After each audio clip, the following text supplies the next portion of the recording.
جناب طارق صاحب چشتیاں پاکستان، السلام علیکم۔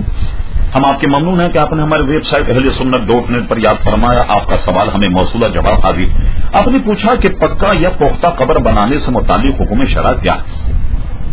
دیکھیے، اول تو پختہ اور بہترین قسم کے مقبرے یا قبریں علماء نے صرف مشائخ اور علماء کے لیے جائز رکھا اور عوام کے لیے یہ فرمایا کہ ان کے لیے مقبرے یا پکی قبریں نہ بنائی جائیں تاکہ عوام اور بزرگان دین میں قبریں جو ہیں ممیز اور ممتاز رہیں۔ لیکن اس میں کوئی شک نہیں کہ اپنے والدین یا والد یا والدہ کی قبر ایسی پکی بنائی جائے کہ جس سے نشانی باقی رہے، ان کے سرانے کوئی کتبہ رہے تاکہ ڈھونڈنے سے قبر مل جائے اور فاتحہ وغیرہ پڑھنے میں آسانی رہے، نشان باقی رہے۔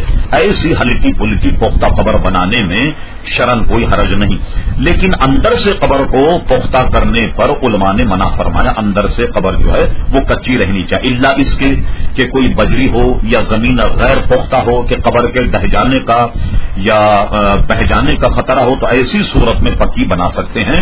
اوپر سے بھی پکی یعنی چاروں طرف سے کوئی ایسے نشانات لگا کر کتبہ لگا دیں کہ جس سے قبر کا نشان باقی رہے تاکہ قبر کے تلاش کرنے میں اور فاتحہ پڑھنے میں آسانی ہو، اس میں شرعن کوئی حرج نہیں۔